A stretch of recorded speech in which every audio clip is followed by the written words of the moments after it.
देखिए, मैं ज़्यादा इस विषय पे बोलूँगा नहीं। परिवार का मामला है और मैं कभी भी सहज महसूस नहीं करता परिवार की बातें सार्वजनिक तौर पर करने के लिए। पर दुर्भाग्यवश ये घटना चक्र कुछ ऐसा घटा है कि उस सार्वजनिक तौर पर वो बातें बाहर आई हैं। तकलीफ़ इस बात की भी है मुझे कि समय समय पर जिस तरीके से मेरे अपनों ने ही, और मेरे अपनों में कौन, जो मेरे पिता के जाने के बाद जिनको मेरे पिता की भूमिका में होना चाहिए वो, मेरी माँ के समान जो मेरी चाचियाँ हैं वो लोग, उन लोगों ने जिस तरीके से समय समय पर मेरी माँ, मेरे परिवार को प्रताड़ित करने का काम किया, बातें ये तकलीफ़ देती हैं। ऐसे में कुछ समय पूर्व महत्वाकांक्षाओं के लिए, कभी राजनीतिक महत्वाकांक्षा तो कभी आर्थिक महत्वाकांक्षा, इससे पहले भी मुझे मेरी माँ को इन लोगों ने घर, पार्टी, सारी जगह से बेदखल करने का काम किया राजनीतिक महत्वाकांक्षाओं के लिए, केंद्र में मंत्री बनने के लिए। और आज मेरी बड़ी माँ को घर से बाहर कर रहे हैं आर्थिक महत्वाकांक्षाओं के लिए, संपत्ति पर अपनी दावेदारी पेश करने के लिए। कोई दिक्कत नहीं है, तब भी मैं उम्र में इनसे छोटा हूँ, तब भी सर झुकाकर मैंने इनकी बातों का सम्मान किया था। इनका जो फैसला था मैंने उसको अपने सर आँखों पर रखा। इन्होंने मुझे मेरे घर से निकाला, मुझे मेरी पार्टी से निकाल दिया, मेरे पिता की बनाई पार्टी का नामो निशान समाप्त कर दिया। जो जो आदरणीय चाचा जी ने कहा मैंने सब स्वीकार किया। पर आज जब मेरी माँ को भी आप इस तरीके से निकालेंगे, बेटा हूँ ना, तकलीफ़ तो होती है। इस तरीके से जब आप उनको बाहर निकाल देते हैं, उनकी उम्र अब वो नहीं है, शारीरिक तौर पे भी अब वो इतनी मजबूत नहीं है कि वो इन बातों को झेल पाएँ। जिस तरीके से उनको सदमा लगा, ऑक्सीजन चढ़ा, पानी की बोतलें चढ़ी।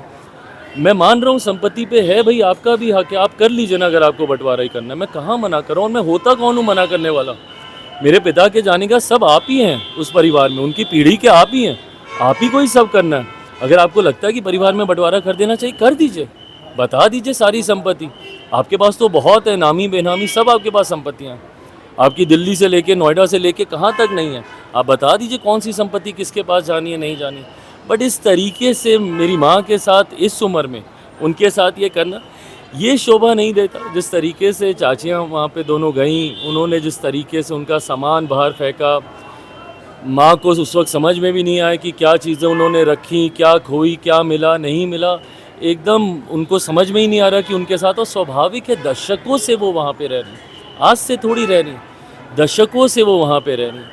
और जिस तरीके से ग्रामीणों में भी जो उनके साथ, माँ के साथ लंबे समय से रहे, उनमें जिस तरीके से आक्रोश है, ताजुब तो मुझे यहाँ तक भी हुआ कि जिस तरीके से ग्रामीणों के द्वारा जानकारी दी गई, क्योंकि मुझे जानकारी में तो मेरे भी था कि हमारी चाची जो हैं वो सरकारी उसमें स्कूल में नौकरी, शिक्षक के रूप में उनका एक लंबा कार्यकाल रहा। बट ग्रामीणों ने तो आज आक्रोश में यहाँ तक भी कहा कि वो कभी स्कूल नहीं गई, उन्होंने सिर्फ सरकारी पैसे का दुरुपयोग करने का काम किया, उन्होंने सिर्फ घर पे अपने भाइयों से रजिस्टर मंगवा के साइन करवाती थी। यहाँ तक भी बातें वहाँ के ग्रामीणों के द्वारा कही गई। बहरहाल मेरा बस इतना कहना है कि अगर कोई भी ऐसी बातें हैं, मैंने उस वक्त भी ये कहा था 2021 में भी जब पार्टी परिवार टूटा था, कि घर की बातें हैं घर में बैठ के की जा सकती है। मैं कभी इस बात का पक्षधर नहीं हूँ कि घर परिवार की संपत्ति में बंटवारा हो, बट अगर आप ये भी चाहते हैं तो इसको भी बैठ के कर लिया जाएगा, कोई दिक्कत नहीं। अब राजनीतिक लड़ाई, परिवार लड़ाई बनती जा रही है, परिवार की। भाई मुझे नहीं पता लड़ाई राजनीतिक है, पारिवारिक है क्या नहीं, बट इसमें महिलाएं दूर रहें, मेरी माँओं को इसमें ना लाया जाए। आग्रह बस मैं उतना ही करूँगा अपने चाचा जी से। वक्फ बोर्ड को लेकर तेजस्वी यादव सुप्रीम कोर्ट गया है। बिल्कुल जाना चाहिए, बिल्कुल जाना चाहिए। अगर आपको लग रहा है कि आपके पास उचित चीज़ें हैं अपने आर्ग्यूमेंट को सपोर्ट करने के लिए, आप प्लीज़ जाइए। और ताजुब तो इसी बात का है कि यही तो संशोधन हम लोगों ने वक्फ बोर्ड में किए हैं। हम लोगों ने और संशोधन क्या किए, यही तो किए कि आज की तारीख में अगर कोई गरीब मुसलमान है या किसी की भी आपने प्रॉपर्टी पे अपना कब्जा आपने दे दिया, तो वो व्यक्ति कोर्ट भी नहीं जा सकता, न्यायालय भी नहीं जा सकता। ये प्रावधान तक नहीं थे अभी तक जो रूल्स एंड रेगुलेशंस थे वक्फ बोर्ड के। यही तो संशोधन हमने किए कि कम से कम उस व्यक्ति को इतनी स्वतंत्रता तो हो कि वो न्यायालय जा सके। आज कैसे आप बोल रहे हैं कि मैं न्यायालय जाऊंगा, और कई लोग गए भी और कई लोग जाएंगे भी। बट बताइए उन लोगों का क्या, उन गरीब मुसलमानों का क्या, या उन ऐसे लोगों का क्या जिनकी संपत्ति पे आपने अपना कब्जा तो आपने जाहिर कर दिया, बट आपने उनको ये इजाज़त तक भी नहीं दी कि वो कोर्ट जा सकें। यही तो बदलाव हम लोगों ने किए वक्त में, और बदलाव क्या हुए हैं। बट इस बात को लेके ऐसा भ्रम फैलाया जा रहा है।